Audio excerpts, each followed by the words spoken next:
दोस्तों, रावण की बहन सुपर्णखा और श्री कृष्ण की पत्नी। जी हाँ, ये कथा बहुत ही रोचक है।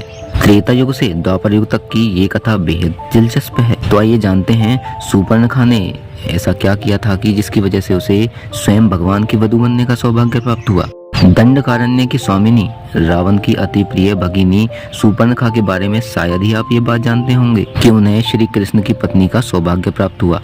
आम जन में सुपर्णखा की छवि एक राक्षसी की है, एक ऐसी स्त्री जिसने नक्कटी होने के बाद श्री राम और लक्ष्मण से बदले की ठानी और युद्ध के लिए रावण को प्रेरित किया। अंत में अपने ही कुल के नाश का कारण बनी, लेकिन इस सब के बावजूद वो श्री कृष्ण की पत्नी भी बनी और उनका उद्धार हुआ।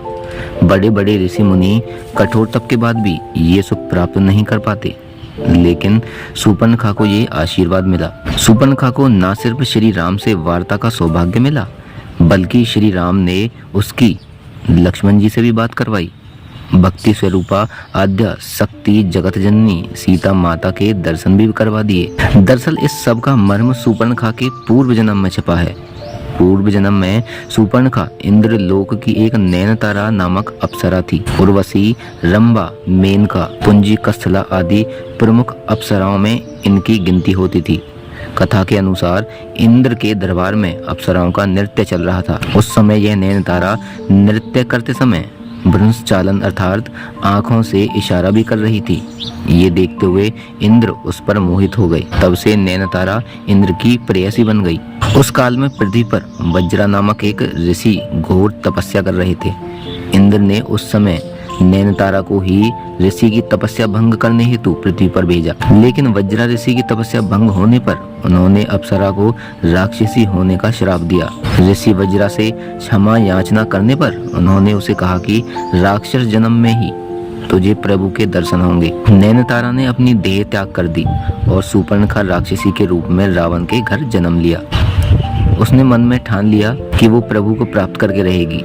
यही उसने एक सबसे बड़ी गलती कर दी। उसने भगवान राम को वन में देखते ही उन्हें पाने की इच्छा कर डाली। शास्त्रों में कहा गया है, ब्रह्म को प्राप्त करने की यह एक प्रक्रिया होती है जो भक्ति और वैराग्य के सहारे ही तो संपूर्ण होती है। जबकि सुपर्णखा ने ऐसा नहीं किया।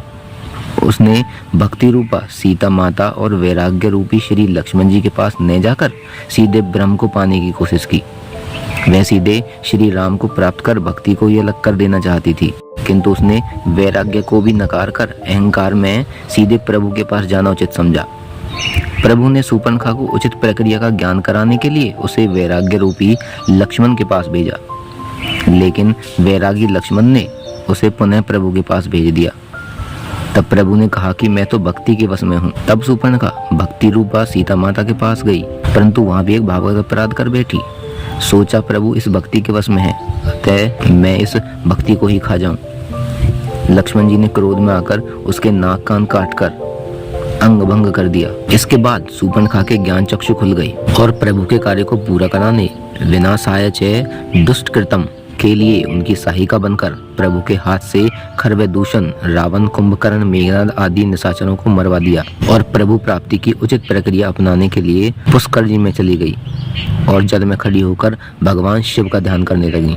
करीब 10,000 साल बाद भगवान शिव ने सुपर्णखा को दर्शन दिए और वरदान दिया कि 28वें द्वापर युग में जब श्री राम कृष्ण अवतार लेंगे, तब कुब्जा के रूप में तुम्हें कृष्ण से पति सुख की प्राप्ति होगी।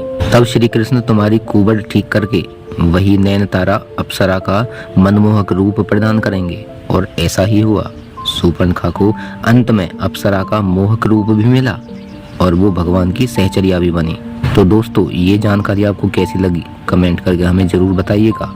मिलेंगे अगली वीडियो में, तब तक के लिए धन्यवाद।